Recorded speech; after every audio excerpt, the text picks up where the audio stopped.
তামিমের সঙ্গে ঝামেলা নিয়ে এবার মুখ খুললেন ডেভিড মালান। অন্যদিকে তামিম ইকবাল নিজেও মুখ খুলেছেন। এবারের বিপিএলে তামিম ইকবাল মেজাজ হারানোর দৃশ্য যেন নিয়মিত হয়ে দাঁড়িয়েছেন।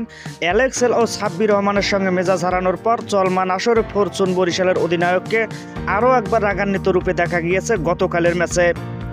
চিটাগাং কিংসের বিপক্ষে ম্যাচটিতে সতীর্থ ওপেনার ডেভিড মালানের সঙ্গে ভুল বোঝাবুঝির সূত্রে রান আউট হয়েছিলেন তামিম ইকবাল। এরপরেই কিছুটা রাগত চাউনি দেখা গেছে তার চেহারায়। মালানকে ওই সময় কিছু একটা বলতে শোনা যায় তামিমকে। সতীর্থ বিদেশি ক্রিকেটারের সঙ্গে তামিমের এমন আচরণ নিয়ে চলছিল আলোচনা, আর এবার সেটার উত্তর দিয়েছেন তিনি নিজেই। আজ সোমবার ফেসবুকে এক স্ট্যাটাসে জানালেন মালানের সঙ্গে কিছুই হয়নি তার। একই দিনে মালান নিজেও জানিয়েছেন তামিমের সাথে কি হয়েছিল মাঠে।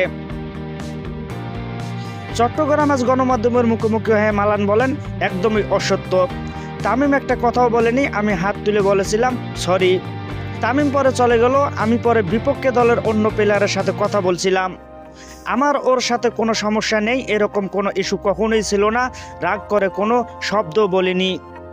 আসলে আউটের পরে আমি হতাশ ছিলাম। প্রতিপক্ষের একজন ক্রিকেটার আউটের পর আমার কাছে এসে কিছুটা মন্তব্য করলো, আমি সেটার জবাব দিয়েছি। তবে সবাই মনে করছে তামিমকে আমি কিছু বলেছি, এটা পুরোপুরি মিথ্যে কথা।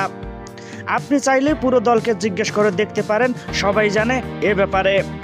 এদিকে ফেসবুক স্ট্যাটাসে তামিম ইকবাল বলেছিলেন, মাঠে দুই ব্যাটসম্যানের ভুল বোঝাবুঝি হতেই পারে, তাৎক্ষণিকভাবে হতাশা প্রকাশ করাই স্বাভাবিক। আমি রান আউট হওয়ার পরেই মালান হাতের ইশারায় সরি বলেছেন। আমি সেদিকে তাকিয়ে মাঠের বাইরে চলে যাই, তার সঙ্গে কোনো কথাই হয়নি। কাছেই থাকা প্রতিপক্ষের একজন ফিল্ডার তখন মালানকে একটা কথা বলেছে যা তার ভালো লাগেনি।